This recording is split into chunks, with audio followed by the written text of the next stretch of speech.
A royal romance is not something most of us can relate to, but a heartbreak, well, that's something we've all felt, I dare say. It's that pain from the sudden end of a relationship, that hurt you feel when you lose a loved one.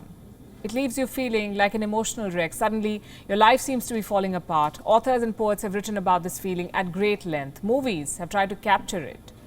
In Bollywood and Hindi soaps, a heartbreak often leads to a heart attack. The moment the news of a death is delivered, the father or the mother is unable to bear the pain and suffers a stroke, or when the hero decides to break up, the heroine collapses. These scenes get more laughter than tears. They're mocked for the theatrics, brushed aside as unnecessary drama.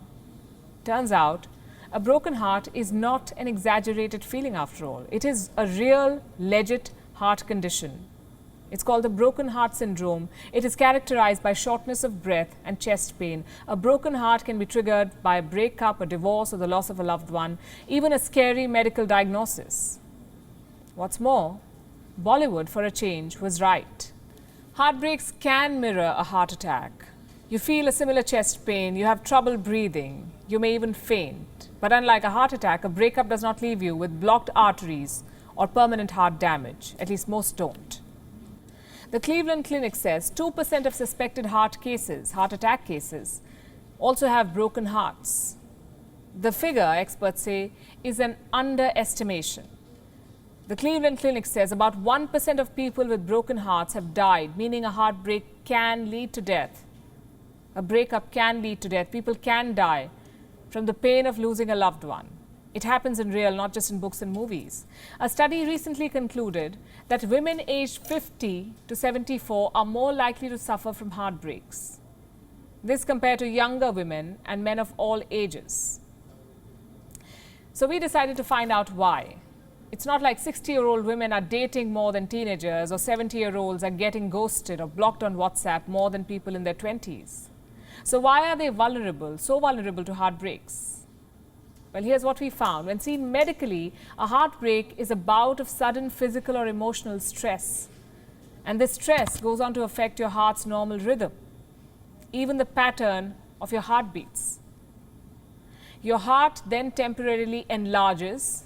There is a temporary heart muscle failure. The result is this: you start feeling a chest pain. And this can happen within minutes or up to hours of a stressful event. This is the numbing pain we often refer to as the pain of a heartbreak. This medical pain, when added to the mental pain, can seem blinding, difficult to cope with. What makes older women more vulnerable is not toxic dating, but a chemical called estrogen. It is supposed to protect a woman's heart from hormones released during stressful events. But as women age, the level of estrogen in the body declines. So even a not-so-stressful event can trigger a heartbreak. The death of an acquaintance, for instance, can feel like the death of a near and dear one. A divorce in a family can feel like your own divorce. The study published in the Journal of American Heart Association found that 88% of heartbreak patients were women. Most of them were 50 or older. Cases of heartbreak increased 10% for women in the age bracket of 50 to 74. So this is the science behind the pain of a heartbreak. And if you're wondering why I'm telling you all of this, it's because the next time you feel that your heart is broken, you can take care of yourself, you can take the time out to heal. Do whatever makes you feel better. Heal your broken heart with a tub of ice cream if that works, or a movie marathon, or go to a doctor if required. Experts say yoga or journaling also helps. Moral of the story: there is such a thing called a broken heart, and the feeling/condition is as real as it can get. WION is now available in your country. Download the app now and get all the news on the move.